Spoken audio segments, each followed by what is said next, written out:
스페인의 한 고층 빌딩, 그리고 그 앞으로 택시 한 대가 와서 섭니다. 백발의 짧은 커트머리에 빨간 립스틱을 바르고 깔끔한 블랙 코트를 차려입은 중년 여인이 내리는데요. 그녀는 그 건물 안으로 들어가 엘리베이터를 타고 가장 높은 층으로 올라갑니다. 어느 방 앞에 서서 노크를 하는데요. 문이 열리고 30대 후반 혹은 40대 초반 정도 돼 보이는 남자가 나타납니다. 중년 여성이 그에게 인사를 합니다. 도리아 씨, 저는 변호사 고드만이라고 합니다. 당신의 개인 변호사인 펠릭스 씨가 소개해서 왔습니다. 이 도리아라는 젊은 남성과 고드만이라는 중년 여인은 문 앞에서 악수를 나누고 함께 방으로 들어갑니다. 이 두 사람이 오늘 밤 도리아의 거처에서 만난 이유는 무엇일까요? 우선 이 좋은 건물의 맨 꼭대기에서 지내고 있는 도리아라는 남자는 스페인의 유명 기업인입니다. 젊은 나이에 기업을 성공적으로 이끌어서 청년들의 롤모델로 꼽히는 사람이에요. 그리고 그를 찾아온 흰머리에 카리스마가 넘치는 고드만이라는 중년 여성은 지금까지 패소한 적이 단 한 번도 없는 아주 유능한 변호사라고 합니다. 원래 도리아에게 개인 변호사가 있기는 한데 그가 지금 출장 중이라서 고드만을 소개시켜 준 거예요. 변호사를 만난다는 건 어떤 사건 혹은 문제가 발생했다는 뜻이겠죠? 맞습니다. 도리아는 지금 살인사건의 범인으로 몰린 상황이에요. 그래서 이 유능한 변호사 고드만과 함께 오늘 밤 재판에서 할 완벽한 진술을 짜야 됩니다. 도리아가 어떤 얘기는 하고 어떤 얘기는 하면 안 되는지 그 작전을 이 변호사 고드만이 다 짜줄 예정이에요. 그녀는 우선 도리아에게 한 가지 소식을 전해주는데요. 지금까지 경찰에서 도리아가 쭉 해왔던 진술들을 완전히 뒤엎을 만한 증인이 나타났고, 그래서 도리아도 아마 오늘 밤 재진술하라고 소환될 것 같다고 말합니다. 그 전까지 앞으로 딱 3시간이 남아있는데 그 안에 진술 검토를 마쳐야 한다고 해요. 도리아는 성공한 기업인이잖아요. 여기까지 오면서 숱한 일들이 많았을 겁니다. 그래서 그는 웬만한 능력자가 아니면 고용을 하지 않고 또 웬만큼 똑똑한 사람이 아니면 절대 믿지 않아요. 도리아는 이 변호사를 내가 믿어도 되나 하는 눈빛으로 일단 테이블에 앉습니다. 능력 있는 변호사라고는 하지만 오늘 처음 본 거니까요. 단 한 번도 패소한 적이 없다는 능력 있는 변호사 고드만. 흰 커트머리가 굉장히 깐깐해 보이는데요. 그녀도 역시 테이블에 앉습니다. 그리고 알람을 딱 3시간 후로 맞춰요. 그리고 지금부터 이들이 마주 앉은 이 방 안에서 일어나는 3시간의 이야기를 영화에서 다룰 텐데요. 도리아가 변호사 앞에서 여러 가지 진술들을 하게 될 겁니다. 그럼 영화는 그 진술의 내용을 따라가면서 과거의 그의 행적과 모습들을 보여줘요. 그래서 이 영화는 지금 이 방 안에서 이 두 사람이 이야기하는 장면과 과거의 장면들을 왔다 갔다 하게 될 겁니다. 그리고 그렇게 펼쳐진 이야기가 어떻게 마지막에 한 곳으로 딱 이렇게 소름 돋게 모이게 되는지 흥미진진하게 지켜봐 주시면 될 것 같습니다. 그럼 시작해 볼까요? 테이블에 마주 앉은 두 사람. 변호사 고드만이 먼저 입을 엽니다. 재판에서 이기기 위해서는 아주 작은 정보도 하나하나 다 중요합니다. 처음부터 빠짐없이 저한테 다 얘기해 주세요. 도리아가 진술을 시작합니다. 그에게는 사랑하는 아내와 어린 딸이 있어요. 하지만 내연녀도 있습니다. 내연녀의 이름은 라우라. 그는 이 문제로 누군가에게 협박을 받고 있었습니다. 협박범은 그와 그의 내연녀 라우라에게 자신이 지정해준 호텔방으로 10만 유로를 갖고 오라고 했어요. 두 사람은 어쩔 수 없이 돈을 챙겨서 협박범이 지시한 호텔 객실로 갑니다. 2시간 정도 방에서 기다리고 있었는데 도리아의 휴대폰으로 문자가 옵니다. 그런데 라우라, 즉 지금 자신이랑 같이 있는 내연녀 그 라우라의 휴대폰으로 보낸 문자였어요. 협박범이 이 내연녀 라우라의 폰을 가지고 있는 듯합니다. 문자 내용은 전부 다 말할 거야. 베아비스타 호텔 715호. 도리아는 그제서야 이게 뭔가 함정이었다는 걸 깨닫고 내연녀한테 여기서 빨리 나가자고 말하고 나갈 채비를 서둘러 합니다. 도리아는 코트를 입고 가방을 챙기고 있고 라우라는 화장실 쪽에 있었어요. 그때 갑자기 괴한이 침입해 도리아의 머리를 벽에 걸린 거울에 팍 박아서 그를 기절시킵니다. 그리고 곧장 그의 내연녀인 라우라에게로 가서 그녀를 죽여버려요. 몇 분간 기절해 있다가 눈을 뜬 도리아. 밖에서 누군가 문을 두드리고 있습니다. 복도를 지나가다가 객실 안에서 쿵 하고 사람이 쓰러지는 소리를 들은 투숙객들이 호텔 측에 알렸고 그 관계자들이 온 모양이었습니다. 도리아는 당황합니다. 지금 문을 열면 자기가 라우라를 죽인 것처럼 보일 거 아니에요. 도리아가 망설이면서 문을 열지 않자 결국 경찰이 왔고 호텔 직원이 열쇠를 들고 옵니다. 결국 그 직원이 열쇠로 방문을 열었는데 객실 안에서 이중으로 잠그는 체인이 걸려 있었어요. 결국 경찰은 그걸 부수고 안으로 들어갑니다. 경찰이 들어가서 보니까 여자 한 명이 화장실에서 죽어 있었고 웬 남자 한 명은 머리에 피를 흘리며 그 옆에 있었어요. 그 남자가 도리아겠죠? 그리고 죽은 여자는 당연히 그의 내연녀 라우라입니다. 자, 지금 상황이 이렇게 된 거예요. 방금 전 이 상황들은 다 도리아가 진술을 한 내용들입니다. 그러니까 자기는 괴한에게 습격을 당했고 라우라는 죽임을 당했다라고 진술을 하는데요. 이 이야기를 하면서 도리아는 눈물을 흘립니다. 냉철한 변호사 고드만은 전혀 동요하지 않고 묻습니다. 그런데 목격자들 말에 의하면 안에서 비명소리를 듣긴 했는데 그 후로 거기서 나오는 사람을 따로 못 봤다고 하던데요. 게다가 안에서 체인으로 잠겨 있었잖아요. 또 창문도 내부에선 열 수 없는 시스템이고 그렇다고 강제로 연 흔적도 없고 당신의 진술대로라면 살인범은 그냥 증발한 거네요. 도리아는 맞다라고 고개를 끄덕입니다. 나간 것도 그렇지만 들어온 것도 미스터리예요. 협박범이 어떻게 거길 들어간 걸까요? 고드만이 묻자 도리아는 미리 들어와 있지 않았을까요? 도리아는 자신이 의심받도록 누군가가 이 상황을 설계한 거라고 주장합니다. 고드만은 한숨을 푹 쉬며 말합니다. 지금 당신 진술이 어떤지 아세요? 당신을 살인범이라고 주장하고 있는 수준이에요.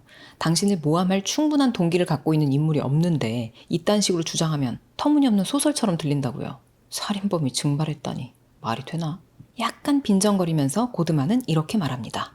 내가 변호사 30년 동안 두 부류의 의뢰인들을 만났거든요. 첫 번째는 내키지 않더라도 재판에서 이기기 위해서라면 상황을 받아들이고 협조를 하는 사람. 그리고 두 번째는 자기가 나보다 똑똑하다고 생각하면서 제대로 진술 안 하고 손 털려고 하는 부류. 당신은 딱 보니까 후자네요. 도리아는 공격적인 고드만의 태도에 마른 침을 삼킵니다. 언뜻 봐도 아직 도리아가 고드만을 100% 믿지 못하는 것 같긴 해요. 그래서 진짜로 어떤 일이 있었는지를 다 말한 것 같지가 않습니다. 뭔가 소극적으로 진술하고 있어요. 그런데 이 변호사 고드만의 입장에서는 의뢰인이 진짜로 어떤 일을 겪었고 자기가 어떤 일을 저질렀는지 명확하게 말을 해줘야 미리 방어를 하고 작전을 짤 수가 있는 거거든요. 변호사 고드만은 날카롭게 말합니다. 자, 벌써 10분 허비했습니다, 도리아 씨. 당신 감옥 가는 거 내가 막아주길 바란다면 날 속이지 마세요. 살짝 어떤 위압감마저 느끼는 도리아. 알겠다고 대답하고 다시 진술하기 시작합니다. 3개월 전 도리아는 파리에 출장을 간다고 거짓말을 하고 집에서 나와 있었습니다. 하지만 사실은 파리에 간 게 아니고 자기 별장에서 내연녀랑 같이 시간을 보내고 있었어요. 상대는 사진작가인 라우라. 참고로 그녀에게도 결혼한 남편이 있습니다. 두 사람은 별장에서 즐거운 시간을 보내고 이제 나와서 차를 탑니다. 아름다운 숲속에서 운전을 하는 도리아와 그 옆에 조수석에 타고 있는 라우라. 그런데 둘은 약간의 언쟁을 벌이고 있었습니다. 도리아는 바람을 피우는 동안 좀 죄책감을 느껴서 라우라한테 이제 그만 만나자고 하는데 라우라는 지금 딱 좋지 않냐고 헤어지지 말자고 그를 붙잡습니다. 둘이서 이런 얘기를 나누며 숲길을 차를 타고 달리고 있는데 숲에서 갑자기 사슴 한 마리가 퍽 튀어나옵니다. 그때 건너편에서도 회색 차 한 대가 오고 있었는데 그 차도 도리아의 차도 사슴과 서로를 피하려다가 빙글빙글 돌게 돼요. 끼익 하면서 겨우 멈춰서게 됩니다. 다행히 도리아와 라우라는 다치지 않은 것 같은데요. 맞은편에 오고 있던 회색 차 상황은 어떨까요? 두 사람이 차에서 내려 다가가 살펴보는데 이 회색 차는 창문도 다 깨지고 차 손상도 굉장히 심해 보입니다. 그리고 그 안에선 젊은 남자 운전자가 피를 흘린 채 정신을 잃고 쓰러져 있었어요. 언뜻 봐서는 이미 숨이 끊어진 것 같습니다. 라우라가 회색 차 문을 열고 들어가서 남자를 살펴보는 동안 도리아는 경찰에 신고하려고 하는데 라우라가 얼른 나와서 그를 말립니다. 자기 미쳤어? 신고하려고? 그럼 우리 관계까지 밝혀지는 거야. 하지만 도리아는 내 잘못이다. 내가 당신이랑 이야기하느라 차선을 침범했고 사실 속도도 너무 내고 있었다고. 이건 어쩔 수 없다. 신고를 해야 된다. 라고 하는데 라우라는 이거 우리 잘못 아니야. 사슴이 튀어나와서 그런 거지. 그리고 신고하면 이거 다 우리 잘못으로 뒤집어 쓰는 거야. 라고 하면서 필사적으로 그를 설득합니다. 결국 그 자리를 어서 떠나 도망치기로 하는 두 사람. 그런데 차 시동이 안 걸립니다. 두 사람이 당황하고 있는데 멀리서 어떤 차가 이쪽으로 오고 있는 소리가 들립니다. 라우라가 얼른 맞은편에 있던 회색 차로 뛰어가는데요. 그녀는 무슨 속셈일까요? 라우라는 회색 차 운전석에 정신을 잃고 쓰러져 앉아있는 남자를 손으로 팍 밀쳐서 바깥에서는 보이지 않게 눕혀요. 그리고 대시보드 아래 서랍을 열고 차량 등록증을 갖고 나옵니다. 라우라는 지금 자기가 이 맞은편에 있던 회색 차의 운전자고 도리아의 차하고 사고가 나서 서로 사고 처리하고 있는 상황처럼 보이게 하려는 거예요. 이윽고 다가오던 차가 멈춰서고 창문을 엽니다. 한 아저씨가 타고 있었어요. 그는 두 사람을 보면서 무슨 일이에요? 도와드려요? 하고 묻는데 라우라가 재빨리 제 차가 미끄러져가지고 사고가 났거든요. 지금 저희끼리 사고 수습하고 있어요. 괜찮아요? 라고 대답합니다. 남자는 뭔가 탐탁지 않은 듯 진짜로 괜찮아요? 하고 재차 묻는데요. 그때 회색 차에서 휴대폰 벨소리가 울려 퍼집니다. 라우라는 보험회사에서 전화 왔나 보다 하고는 회색 차로 달려갑니다. 그 차를 원래 운전하던 젊은 남자의 휴대폰이 울리고 있는 거였어요. 클라라라는 여자에게서 전화가 오고 있었는데요. 라우라는 얼른 수신 거부를 누르고 통화하는 척을 합니다. 그러면서 속으로 빨리 좀 가라 라고 생각합니다. 드디어 지나가던 차에 타고 있던 아저씨는 그러면 잘 해결하세요 라고 말한 후 현장을 떠납니다. 이제 한숨 돌리고 라우라는 그대로 사망해 있는 젊은 남자의 휴대폰을 자기 주머니에 넣습니다.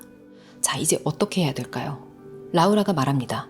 이제 목격자가 생긴 셈이야. 이 차 주인 시체가 발견되면 절대로 안 돼. 내가 이 차 주인인 척을 했으니까. 두 사람은 결국 회색 차 운전석에 쓰러져 있는 그 젊은 남자를 들어서 그 차의 트렁크에 싣습니다.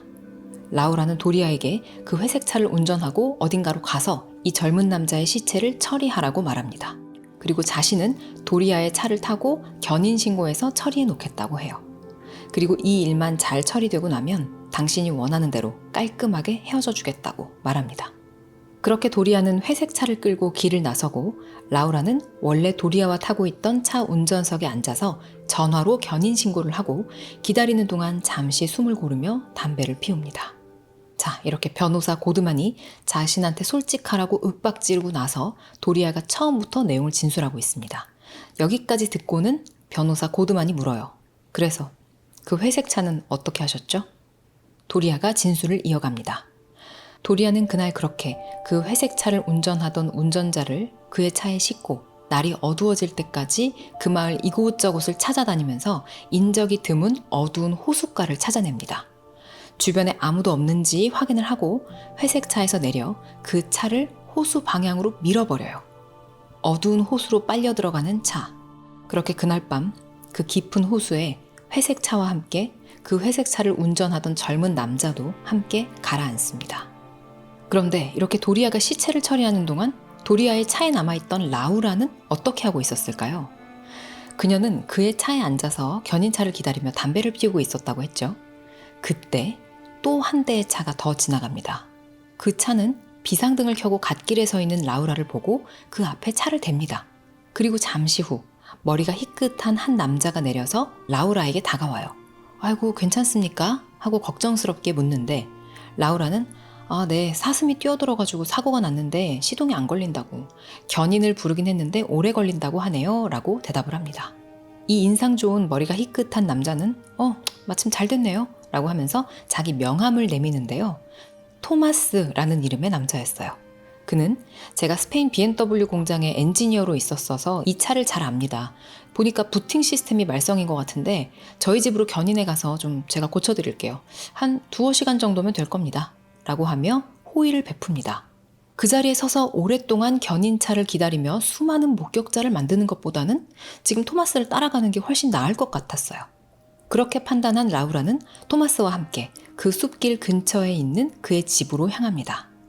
차에서 토마스와 라우라는 이런저런 이야기를 나눕니다. 라우라는 자기 이름은 라켈이고 서점을 운영한다 라고 말해요. 다 거짓말이죠. 하지만 토마스는 이게 거짓말인지 알 리가 없죠. 서점을 운영한다는 라우라의 말에 자기도 책 참 좋아한다고, 특히 희곡을 좋아한다고, 그러면서 자기 아내를 연극 동아리에서 만났다고, 자기 아내는 참 연극을 잘했다, 이런 이야기를 나눕니다. 이 영화는 사소하게 흘러가는 이런 대화들도 다 중요해요. 주의 깊게 잘 들어두셔야 됩니다. 드디어 두 사람은 토마스의 집에 도착합니다. 토마스의 아내가 나와서 반겨주는데요. 인심 좋은 시골 아낙네 같은 그런 푸근한 인상의 여인이었습니다. 토마스의 아내는 라우라를 보더니 차 고치는 동안 추우니까 집에 잠깐 들어와서 있으라고 말해줍니다. 그녀를 따라 토마스의 집 안으로 들어가는 라우라. 토마스의 아내는 그녀에게 따뜻한 차를 내주면서 두런두런 이야기를 합니다. 대화 중에 그들에게 다니엘이라는 아들이 있다는 걸 알게 되는 라우라. 그리고 토마스의 아들 다니엘의 사진을 보게 되는데 큰일입니다. 라우라가 아는 얼굴이에요. 누굴까요? 아까 회색 차에 타고 있던 그 젊은 남자였어요.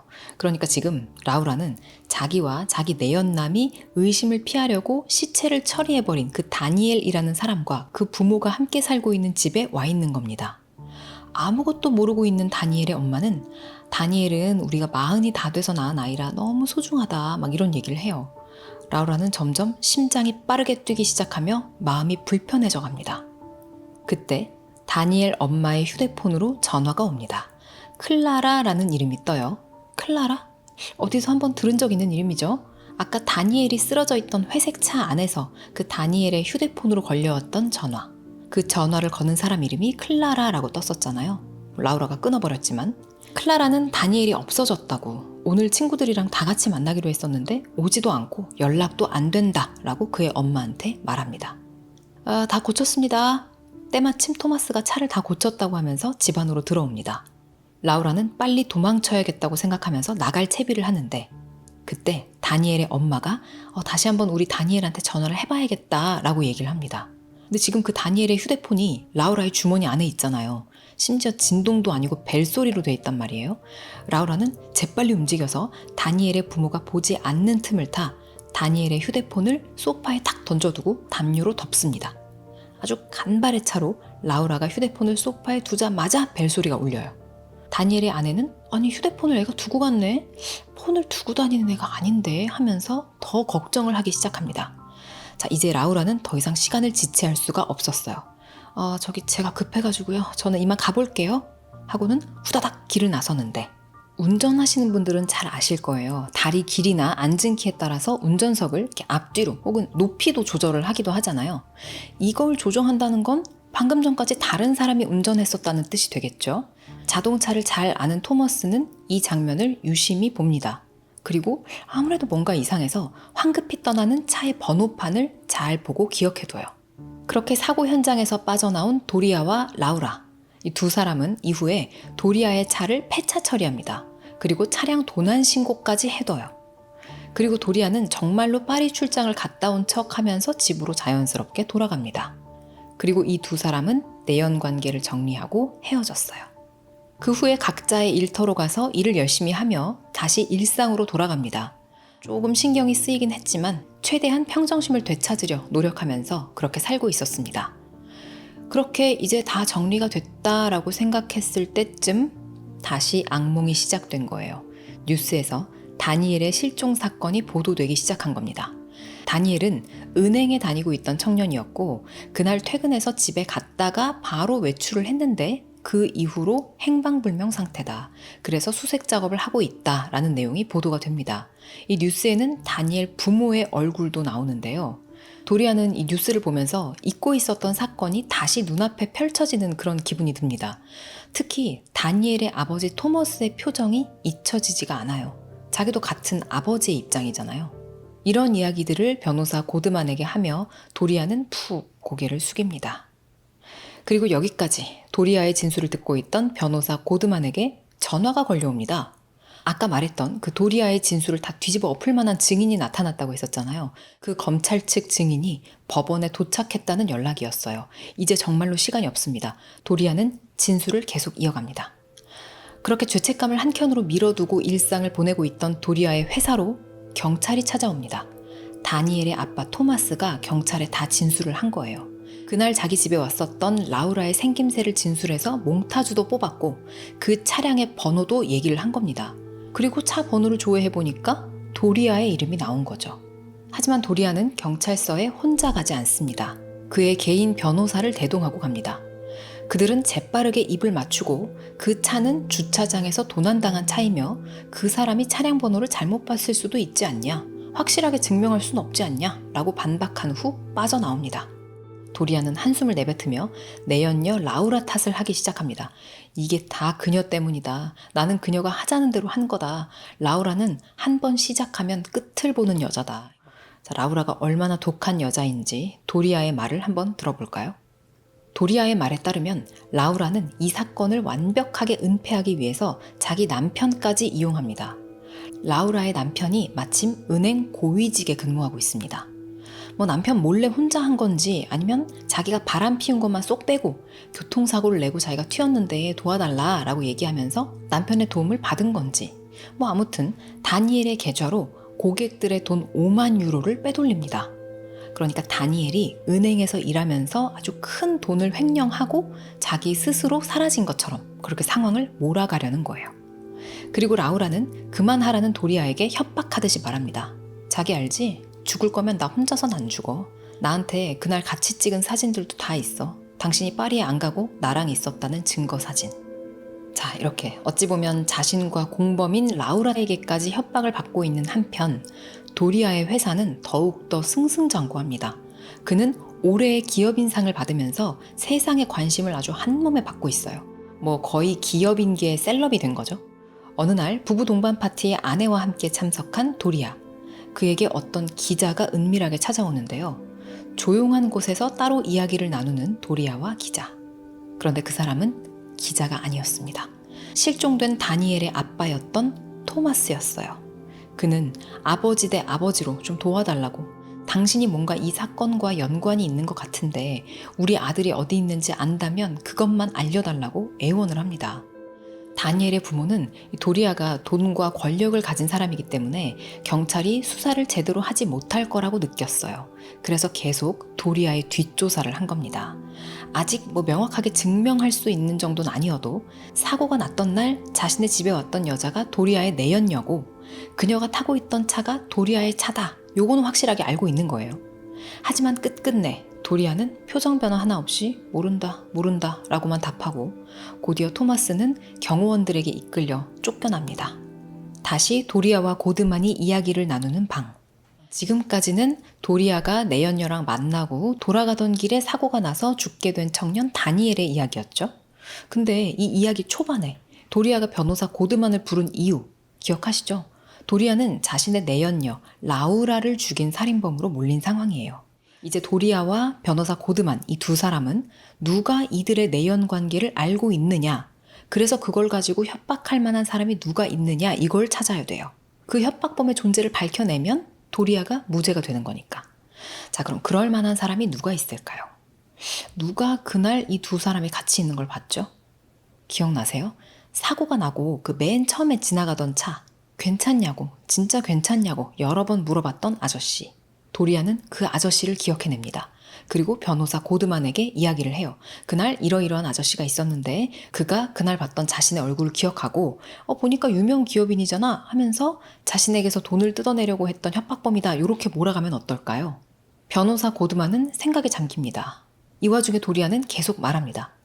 처음에 협박이 시작된 게 도리아 앞으로 우편물이 도착하면서부터였다고 해요.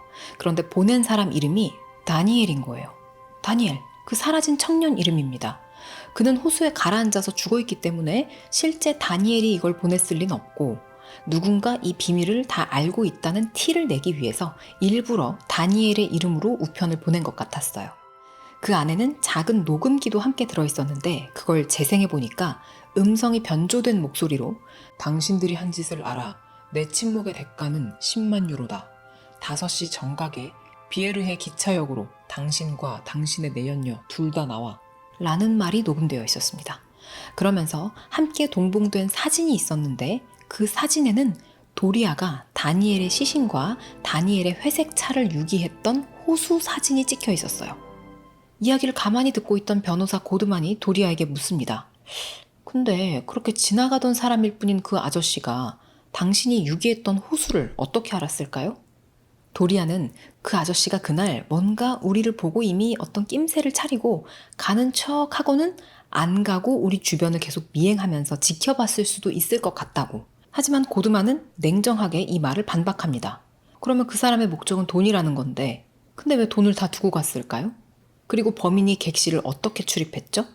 실제로 라우라와 도리아가 있던 호텔 방에서 도리아는 머리에 피를 흘린 채로 또 라우라는 죽은 채로 발견이 됐을 때 협박범이 요구했던 10만 유로, 그 돈은 그대로 있었습니다. 그리고 누군가가 객실을 왔다 갔다 했다는 흔적도 전혀 없었고요. 그럼 이거를 어떻게 증명을 해낼까? 고드만은 도리아에게 당신 아직도 나한테 100% 다 말 안 한 거 있죠? 지금 나를 믿을 만한 사람인지 아닌지 계속 시험하나 본데 당신이 지금까지 한 이야기가 빈틈없는 논리라고 스스로 생각하겠지만 사실 허무맹랑한 소설 같아요. 검사가 아주 좋아하겠습니다. 고드만이 빈정거리면서 방금 들은 걸로 사건을 재구성해 보이기 시작합니다. 어쨌든 고드만의 임무는 도리아를 무죄로 만드는 거니까 잘 짜여진 스토리를 만들어내야 되는 거거든요. 자, 그럼 이제 이 능력 있는 변호사 고드만의 아이디어를 한번 들어볼까요? 일단 그렇게 협박범이 요구한 대로 5시까지 호텔로 두 사람이 간 것까진 똑같습니다. 베아비스타 호텔 715호로 갔겠죠? 그런데 협박범이 그 전에 라우라의 휴대폰은 꼭 기차역 앞에 쓰레기통에 버리라고 했었다고 하거든요. 협박범이 쓰레기통에서 라우라의 휴대폰을 주운 거예요. 그리고 두 사람이 호텔에 있을 때 라우라의 휴대폰으로 도리아한테 문자를 보낸 거죠. 너네 둘의 비밀 다 말할 거야 라고 했던 그 문자를 받고 도리아가 어리둥절하고 있는 사이 객실 옷장에서 미리 들어와 숨어있던 누군가가 튀어나와 도리아의 머리를 거울에 박아서 쓰러뜨리고 라우라를 죽인 거죠. 그리고 그 사람은 다니엘의 아빠 토마스였던 겁니다. 왜냐면 그는 살인 동기가 충분하잖아요. 이 두 사람이 자기 아들을 죽인 거니까. 이 정도 스토리는 돼야 배심원들을 설득할 수가 있겠죠. 변호사 고드만이 의기양양하게 말합니다. 자, 어떠세요? 변론 준비는 이렇게 하는 겁니다. 이제 제 능력을 좀 알아보시겠나요? 이제 솔직하게 말하실 거예요? 그러면서 고드만은 도리아가 내연녀 라우라를 죽이지 않았다고 주장을 하려면 다니엘의 아버지 토마스를 끌어들이는 방법밖에는 없다고 말합니다. 근데 그러려면 일단 다니엘은 이 두 사람이 처리했다는 걸 인정해야 돼요. 대신에 도리아는 그냥 라우라가 시킨 대로 했을 뿐이라는 걸 강조하는 거죠. 그러니까 라우라를 아주 희대의 악녀로 모는 겁니다. 여기까지 변호사 고드만의 아이디어를 들은 도리아는 그녀를 쳐다보며 오, 제법인데 하는 표정을 지어요. 그런데 딱 한 가지가 설명이 안 됩니다. 다니엘의 아버지 토마스가 범인이라고 쳐요. 근데 아직 범인이 그 객실에 어떻게 몰래 들어갔고 어떻게 몰래 나왔는지를 설명할 길이 없어요. 그러자 이 변호사 고드만이 회심의 미소를 지으며 사진 한 장을 쓱 내밉니다. 경찰 수사 당시 찍혔던 사진인데 당시 호텔 복도에 막 경찰이 몰려오고 호텔 직원이 와서 열쇠로 문 열고 그랬었잖아요. 그 상황이 찍힌 사진이었어요. 근데 그 호텔 직원이 바로 다니엘의 엄마였던 겁니다. 그 사진에서 도리안이 체포되는 모습만 보지 아무도 저 뒤에 서 있는 사람은 주목하지 않았던 거예요. 근데 그걸 이 변호사 고드만이 찾아낸 겁니다. 자, 그러니까 이야기를 마저 짜맞춰 보자면 다니엘의 엄마가 그 호텔에서 일하고 있었기 때문에 도리아와 라우라를 일부러 그 호텔로 부른 거고 또 호텔 내부 사정을 잘 알고 있었기 때문에 다니엘의 엄마가 다니엘의 아빠 토마스가 객실에 침입하고 나오는 걸 옆에서 다 도운 거죠. 그리고 자신들의 자식을 죽인 라우라는 똑같이 죽여버리고 이 죄를 고스란히 도리아한테 그대로 뒤집어 씌운 겁니다. 그래서 일부러 돈도 가져오라고 해놓고는 안 가져가고 그 현장에 그대로 둔 거죠. 자, 이제 변론 준비가 어느 정도 완성이 돼 가는 것 같은데요. 변호사 고드만에게 또 전화가 옵니다. 여보세요? 확실해? 오케이, 알았어. 고마워. 전화를 끄는 변호사 고드만이 도리아에게 이야기합니다. 검찰로 왔다는 그 증인이 누군지 밝혀졌대요. 예상했던 대로 아까 차 타고 지나갔다는 그 아저씨, 그 남자입니다. 도리아는 절망합니다. 이제 다 글렀어요 하고 울상을 짓는데 고드만이 그를 진정시킵니다. 괜찮아요. 방법이 있습니다. 내 말대로만 하면 돼요. 이렇게 합시다. 이 변호사 고드만은 진짜 천재인 것 같습니다. 상황에 따라서 가설이 계속 나와요. 이번에는 또 어떤 가설을 세운 걸까요? 한번 들어봅시다. 도리아는 그날 대외적으로는 파리 출장을 갔었던 거잖아요. 그러니까 그냥 아예 파리에 쭉 있었다고 말을 하는 겁니다. 물론 파리에 있었다는 알리바이는 만들어야겠죠. 그래서 이 모든 거를 그냥 도리아의 내연녀 라우라가 혼자서 한 거라고 모는 거예요. 별장도 라우라가 자기가 가고 싶어서 그냥 지 이름으로 빌려서 혼자 간 거죠. 그리고 교통사고도 그냥 혼자 낸 거예요. 그렇게 라우라가 혼자 다니엘을 처리하고 그걸로 빌미가 잡혀서 호텔로 오라는 협박을 받았는데, 근데 이제 거기로 혼자 가기가 무서우니까 내연남인 도리아한테 같이 가달라고 한 거예요. 그러니까 도리아는 아무것도 모르고 파리에 있다가 내연녀의 SOS를 받고 호텔에 간 게 다예요. 무슨 영문인지도 모르고 그냥 가서 거기서 얘기를 다 듣게 된 거죠. 즉 도리아의 잘못이라고 한다면 그냥 라우라의 비밀을 듣고도 입 다물고 지켜준 것뿐.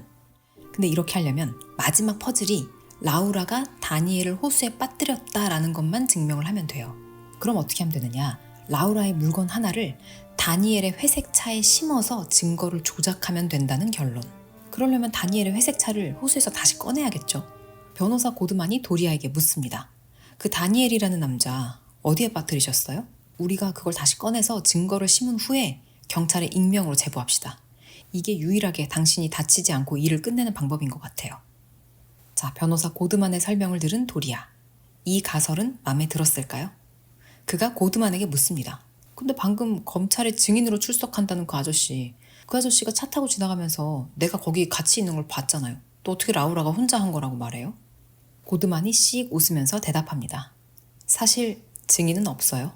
제가 이렇게 해야 당신이 사실대로 말할 것 같아서 거짓말한 겁니다. 그 아저씨건 누구건 아직 아무도 증인은 나타나지 않았어요. 도리아는 뭔가 한 방 맞은 기분이에요. 아, 장난하세요? 당신 내 변호하려고 온 거 아니야? 고드만은 맞아요. 변호하려고 하니까 사실을 알아야 될 거 아니에요. 그러게 왜 처음부터 저한테 솔직하지 않았죠? 라고 맞받아칩니다. 자, 이제 영화의 후반부로 흐르고 있습니다. 이야기가 조금 복잡했죠. 그러니까 간단하게 좀 정리를 하면 이 도리아라는 유명 기업인 이 남자가 살인사건의 피의자로 몰렸는데 여기서 벗어나기 위해서 유능하다는 변호사 고드만을 소개받았고 이 둘이 머리를 지금 맞대고 어떻게 하면 이 도리아가 범인이 아니라고 말을 만들 수 있을까 스토리를 막 이렇게 저렇게 만들어 보던 중인 거예요. 그런데 말씀드렸다시피 이 도리아라는 인간이 아무나 못 믿습니다. 그래서 지금까지 어떻게 보면 이 변호사를 믿어도 될지 아닐지를 한 2-5시간가량 테스트를 한 거예요. 조심성이 어마어마한 진짜 철두철미한 인간인 거죠. 자, 그러면 조금 전에 고드만과 도리아의 대화가 어떻게 끝났죠? 변호사 고드만이 그러게 왜 진작 저한테 솔직하지 않았죠? 라고 윽박질렀잖아요. 이제 여기에 도리아가 아주 만족한 듯이 대답합니다. 다니엘의 아버지 토머스가 빠져나간 방법을 당신이 맞추나 한번 보려고요. 네? 이건 또 무슨 말일까요? 도리아가 계속 말합니다.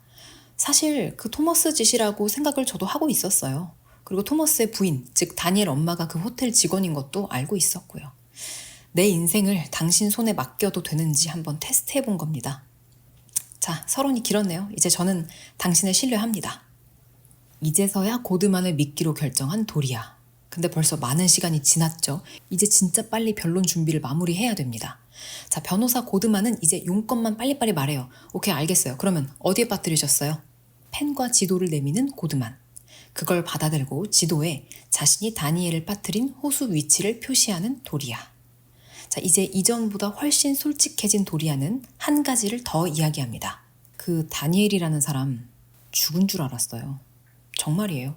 그런데 차를 호수로 밀어버리기 전에 트렁크 안에서 막 소리가 나더라고요. 그가 죽지 않았던 거예요. 그치만 이미 너무 늦어버렸잖아요. 그래서 어쩔 수 없이 그냥 트렁크 문 닫고 호수로 밀어버렸습니다. 도리아가 이 얘기를 괜히 하는 게 아니겠죠? 이유가 있어요. 그 사건 사고 다큐멘터리 그것이 알고 싶다 이런 거 많이 보시는 분들이라면 다 아실 텐데 이미 죽은 사람을 물에 빠뜨린 거랑 살아있는 채로 물에 빠져서 죽은 거랑 이거 부검하면 다 나오거든요. 그래서 도리아는 변호사 고드만에게 부검을 하지 않을 거라는 약속도 꼭 받아내 주셔야 돼요 라고 신신당부합니다. 이제껏 차분하고 냉철하게 진술을 듣고 있던 변호사 고드만, 그녀는 도리아의 이 말을 듣고 갑자기 얼굴이 일그러지더니 도리아에게 소리칩니다. 야, 이 정도로 썩어 빠진 인간일 줄이야. 당신 정말 쓰레기군요. 도리아는 당황하며 변명합니다. 그 다니엘이라는 사람 사실상 거의 죽은 거나 다름없는 상태였고 워낙 다급한 상황이었다고요. 하지만 고드만은 계속 분노합니다. 아무리 합리화해도 당신은 살인자야. 도리아는 이때 변호사 고드만의 뜻을 알아챕니다. 당신 나 시험하는 거죠? 검사가 공격했을 때 그걸 잘 받아치나 안 치나 연습시키려고. 그렇습니다. 변호사 고드만은 도리아에게 법정에서 어떤 상황에서도 그렇게 쉽게 절망을 드러내지 말라라고 충고합니다. 자, 이제 마지막으로 변론을 완벽하게 마무리하고 끝내면 됩니다. 변호사 고드만이 말해요. 자, 이제 정리를 합시다. 내 변호사 인생에 오점을 남길 순 없어요. 제가 이 사건 완벽하게 확실하게 처리할 겁니다. 저한테 이제 정말 더 숨기는 게 없는 거죠? 도리아가 없다라고 대답하자 고드만이 의심스러운 말투로 따집니다. 그런데 말이에요. 지금까지 당신의 진술을 제가 쭉 들었는데 지금까지 말한 걸 다 거꾸로 생각해보면 어떨까요? 라우라가 아니고 당신이 이 모든 걸 주도한 거라면 그렇게 하면 다 말이 되거든요. 자, 고드만이 마지막 추리를 시작합니다. 그러니까 처음부터 라우라는 계속 신고를 하자고 했는데 도리아가 안 된다고 하고 다니엘의 지갑도 도리아가 챙긴 거고 시체도 도리아가 주도해서 처리를 했고 이러면 다 말이 되는 거예요. 이 변호사 고드만이 도리아의 내연녀 라우라의 진료 기록을 한번 떼봤는데 그녀는 여행에서 돌아온 후부터 아주 심한 불안장애에 시달리고 있다고 합니다. 도리아의 말대로 그녀가 냉혹하고 아주 냉정한 악녀라면 그러지 않았을 것 같지 않은가요? 또 정말로 라우라가 시켜서 어쩔 수 없이 이런 짓을 한 거라면 도리아가 그렇게 굳이 나서서 살아있는 다니엘을 보고도 그냥 적극적으로 죽여버렸을 리가 없을 것 같고요. 그러니까 라우라가 불안장애에 시달리다가 최소한의 양심을 지키기 위해서 진실을 말하자고 자수하자고 도리아를 설득하기 시작한 겁니다. 그리고 차마 경찰에는 말을 못해도 이 다니엘의 부모한테는 사실대로 다 고백을 한 거죠. 그래서 그들이 호텔로 도리아를 부른 거예요. 그리고 호텔에서 만나 내연녀 라우라가 도리아한테 우리 자수하자라고 막 설득을 한 거죠. 이 돈은 다니엘 부모한테 주고 다니엘 어디에 유기했는지 그 위치도 알려주고 우리는 자수하자 이렇게. 근데 도리아가 잃을 게 많은 사람이기 때문에 그 웬만하면 자수하자는 얘기를 들어먹을 리가 없어요. 그래서 어쩔 수 없이 이렇게 자수를 할 수밖에 없게끔 상황을 좀 꾸민 거죠. 그리고 사실은 문자도 라우라가 그냥 자기 폰으로 예약 문자로 설정해가지고 오게 한 거고. 그렇게 호텔방 안에서 라우라와 언쟁을 벌이던 도리아는 이 라우라를 그냥 두면 다 불겠네 싶어서 죽인 거죠. 그리고 머리는 거울에다가 스스로 박은 거고. 여기까지 고드만의 추리를 듣고 도리아는 좀 놀랍니다. 그러면서 아니에요, 난 안 죽였어요. 배심원들 앞에서도 절대 이 얘긴 진술 안 할 거야 라고 말하면서 고드만의 추리에 반박하기 시작합니다. 그러면 제 내연녀 라우라가 다니엘의 부모한테 이 사실을 다 알려줬을 때 왜 그들이 경찰에 바로 신고를 안 했겠어요? 변호사 고드만이 대답합니다. 당신이 시신 위치를 말할 리가 없고 사실상 시신이 없으면 혐의 입증이 어려우니까. 그리고 당신은 돈과 권력으로 어떻게든 빠져나가려고 했을 테니까. 그러니까 신고를 안 했겠죠. 도리아, 그들도 바보가 아니에요. 그러면서 이 변호사 고드만은 이제 정리를 하려는 듯 마지막으로 도리아에게 묻습니다. 자, 말해봐요. 당신이 라우라도 다니엘도 둘 다 죽인 거죠? 도리아는 아니라고. 당신이 아까 보여준 이 신문 기사 속 사진을 보라고. 여기 떡하니 다니엘의 엄마까지 이렇게 나와 있지 않냐고. 이게 다 그 다니엘의 부모가 꾸민 일이라고. 자, 이렇게 정리합시다 라고 하는데 이 변호사 고드만이 놀라운 말을 합니다. 아니요. 그날 다니엘의 엄마라는 그 여자는 비번이었대요. 일하지 않는 날이었다고 해요. 내가 다 확인했습니다. 그리고 이 사진은 가짜예요. 내가 합성한 겁니다. 말문이 턱 막힌 도리아.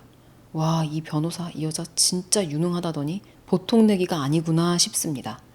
자, 이제서야 도리아는 진짜로 완벽하게 단 한 점의 의심도 없이 이 변호사 고드만의 실력을 인정하고 완벽하게 믿기로 합니다. 의기양양하게 이 변호사 고드만이 묻습니다. 혐의를 벗고 싶어요? 이제 진짜로 나를 믿나요? 도리아가 대답합니다. 네, 당신은 내 변호사가 될 자격이 있군요. 당신의 마지막 추리가 맞아요. 내가 그렇게 라우라를 죽였습니다. 변호사 고드만은 쿨하게 말합니다. 오케이, 좋아요. 그럼 10분 쉬고 처음부터 다시 시작하죠. 변론 전략은 전체적으로 다 나왔으니까 걱정하지 마시고요. 저는 잠깐 나가서 머리 좀 식히고 오겠습니다. 그렇게 변호사 고드만은 잠깐 나가고 도리아도 한숨 돌리고 있는데 아까 이 변호사 고드만이 도리아한테 지도랑 펜을 주면서 다니엘이라는 청년을 묻은 위치를 표시하라 그랬잖아요. 그때 받았던 펜을 무심코 도리아가 자기 셔츠 앞주머니에 넣어놨었는데 거기서 잉크가 터져서 그 셔츠가 잉크로 다 물들어 버렸습니다. 이게 뭐야. 펜을 꺼내서 열어보는 도리아. 그런데 그 안에 막 이렇게 전선이 연결되어 있습니다. 그 펜은 펜이 아니라 녹음기이자 도청장치였던 거예요. 도리아는 순간 당황합니다. 잠깐 뇌가 멈춰요. 쎄한 기분이 들죠? 도리아는 고드만이 내내 그의 진술을 들으면서 메모했던 노트를 한번 펼쳐보는데요. 거기에는 겁쟁이, 살인자, 사기꾼이라고 쓰여 있었습니다. 도리아는 황급히 그녀가 들고 왔던 온갖 서류 더미를 다 열어보는데 그냥 빈 A4 용지였어요. 도리아가 이게 뭐지? 설마 하고 있을 때쯤 누군가 문을 두드립니다. 안녕하세요. 변호사 고드만입니다. 제 시간에 도착한 진짜 고드만 변호사였어요. 그럼 방금 이 방을 나간 변호사 고드만은 누구란 얘길까요? 자, 여러분 이제 좀 감이 오시나요? 방금 전까지 그에게 낱낱이 진술을 받아간 변호사 고드만은 다니엘의 엄마였던 겁니다. 도리아는 벌벌 떨면서 건물 건너편을 바라봅니다. 거기에는 이제 막 그곳에 도착한 고드만이 천천히 도리아를 바라보면서 눈알로 자기 손을 가져가고 있었습니다. 그렇게 컬러 렌즈를 빼고 얼굴에 붙인 변장 골격도 떼내고 가발도 벗고 안경을 씁니다. 그랬더니 완벽한 시골 아낙네 그 자체였어요. 방금 전까지 봤던 그 빨간 립스틱을 바른 당당하고 도도하고 냉철한 그 여자가 아니었습니다. 토마스는 그의 아내를 연극 동아리에서 만났다고 했었죠. 도리아를 빤히 바라보며 나란히 선 토마스와 토마스의 부인. 그들 부부는 경찰서에 전화를 겁니다. 여보세요? 경찰이죠? 제 아들의 죽음에 대해서 말씀드리겠습니다. 자, 이렇게 영화는 끝이 납니다. 살짝 복잡한 스토리였죠? 근데 영화를 직접 보시면 훨씬 더 이해가 쉽게 가실 겁니다. 오늘의 영화는 넷플릭스에서 보실 수 있는 인비저블 게스트, 한국어 제목은 세 번째 손님이었습니다. 저는 다음 시간에 다른 이야기로 다시 찾아오겠습니다.